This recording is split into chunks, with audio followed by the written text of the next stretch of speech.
ఉంటుందని చెప్పి 17 నుంచి 20% పంట, అది పంట ఏదైనా ఎదుగుదల ఉంటుందని చెప్పి ఆనాడే శాస్త్రవేత్తలు ప్రకటించారు. దాన్ని ముందు చూపుతోటి 1,00,000 టన్నుల గోదాములు నర్సాపేట నియోజకవర్గంలో ఉండడం వల్ల ప్రతి రైతు పండించిన ప్రతి గింజ నిల్వ చేసుకునే సామర్థ్యం మనకు అందుబాటులో ఉంటుంది అని చెప్పి ముందస్తు ప్రణాళికతో ఆనాడు రిస్క్ తీసుకొని రాత్రిమూలు కష్టపడి బీఆర్ఎస్ పార్టీ నేను ఎమ్మెల్యే ఉన్నప్పుడు గోదాముల నిర్మాణం పూర్తి చేసినాం. ఇవాళ దిక్కు లేదు, పంటల కొనుగోలు సమన్వయం లేదు.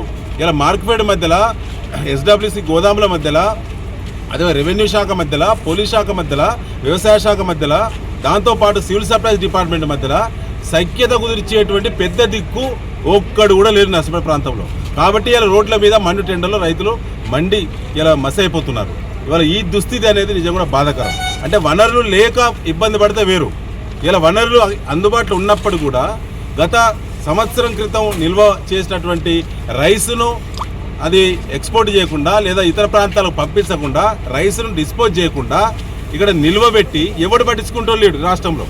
దానివల్ల ఇప్పుడు కొత్త పంట వస్తున్నప్పుడు ఎన్ని ఎకరాల పంట వస్తుంది, ఏ రకమైన పంట వస్తుంది, దిగుబడి ఎంత వస్తుంది, దాని నిల్వ సామర్థ్యం ఎక్కడుంది, ఎంత ట్రాన్స్పోర్ట్ పెట్టాలి, ఎన్ని కొనుగోలు కేంద్రాల వద్ద దీన్ని బస్తాలు కాంటేస్తాయి, ఈ పంట 15 రోజుల్లో 20 రోజుల్లో కాంటాలు అయిపోతాయి, దాన్ని మళ్ళీ దిగుమతప్పుడు కూడా ఎన్ని హమాలి టీములు పనిచేయాలి, ఎంతమంది మ్యాన్ పవర్ ఉంటే ఇది సాధ్యమైంది, ఎన్ని రకాల ట్రాన్స్పోర్ట్ వాహనాలు అందుబాటులో ఉండాలనేది ఒక శాస్త్రీయ సమీక్ష ఈ నర్సంపేటలో చేసే దిక్కు లేదు వరంగల్ జిల్లాలో.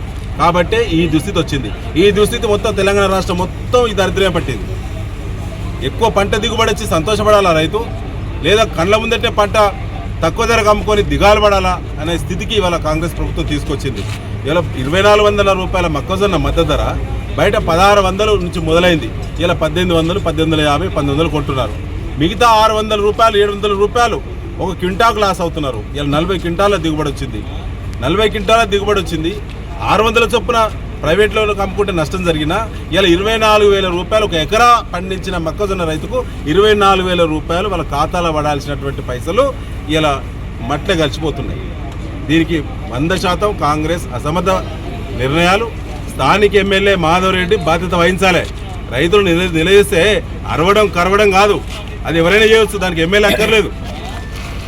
కరవడం కాదు, రైతులు నిలదీస్తే అనుచరులతోటి నెక్కొండ మార్కెట్లో కొట్టించినట్టు కాదు. ఇవాళ బాధ్యత వహించాలి, ప్రజల్లో తిరగాలి, గోదాములు సమీక్ష చేయాలి, ప్రతి కొనుగోలు కేంద్రం దగ్గర సమీక్ష చేయాలి. ఇప్పటివరకు ఎంత పంట మార్కెటింగ్ అయింది, ఇంకెంత రావాల్సి ఉన్నది, ఎక్కడెక్కడ పంపిణీ చేయాలని ఒక ప్లాన్ ఉండాలి. అవన్నీ వదిలిపెట్టి వాటికి అరుస్తూ కరుస్తూ పోలీసులను పెట్టి రైతులను అణిచివేస్తా అంటే, ఆందోళనను తొక్కేస్తా అంటే అది కుదరదు. ఇది ఖచ్చితంగా రైతులను మోసం చేసినట్టు ప్రభుత్వం. దీన్ని ఖచ్చితంగా నిలదీయాల్సిందే. జరిగిన నష్టానికి ప్రభుత్వం బాధ్యత వహించాలి. ఇలా గన్ని రైతే పెట్టుకుంటున్నాడు, సుతిలి రైతే పెట్టుకుంటున్నాడు, ట్రాన్స్పోర్ట్ రైతే పెట్టుకుంటున్నాడు. వచ్చి మళ్ళీ 5 రోజులు, 6 రోజులు, 10 రోజులు వెయిటింగ్లో ఉండి ట్రాక్టర్కు, డీసీఎంకు, లారీకి మళ్ళీ వెయిటింగ్ ఛార్జ్ కూడా ఒక్కొక్క వెహికల్కు 10,000, 20,000 మళ్ళీ రైతే భరించే పరిస్థితి వస్తే నువ్వు మద్దతు ధరకు ఎట్లా కొన్నట్టు?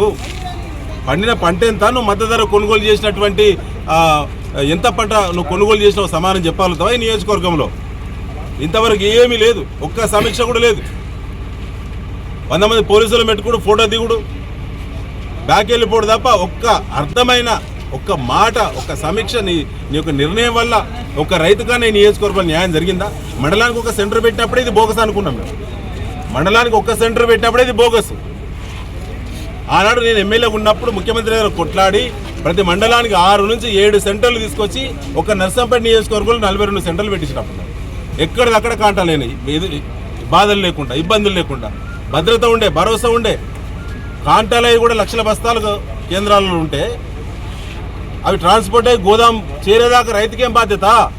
కాంటా అయిన తర్వాత రైతుకు బాధ్యత ఎందుకు? కాంటా అయిన తర్వాత కొనుగోలు కేంద్రానికి బాధ్యత, ప్రభుత్వానికి బాధ్యత. బస్తా వేయినా, బస్తా ఉన్నా, ట్రాన్స్పోర్ట్ అయినా, ట్రాన్స్పోర్ట్ కాకుండా బాధ్యత ఎవరిది? రైతులకి ఏం సంబంధం? ఇది ముమ్మాటికి ముఖ్యమంత్రి రేవంత్ రెడ్డి కింద ఇక్కడ ఎమ్మెల్యే మాధవ్ రెడ్డి దీనికి బాధ్యత వహించాలని చెప్పి మరొకసారి మేము డిమాండ్ చేస్తాం.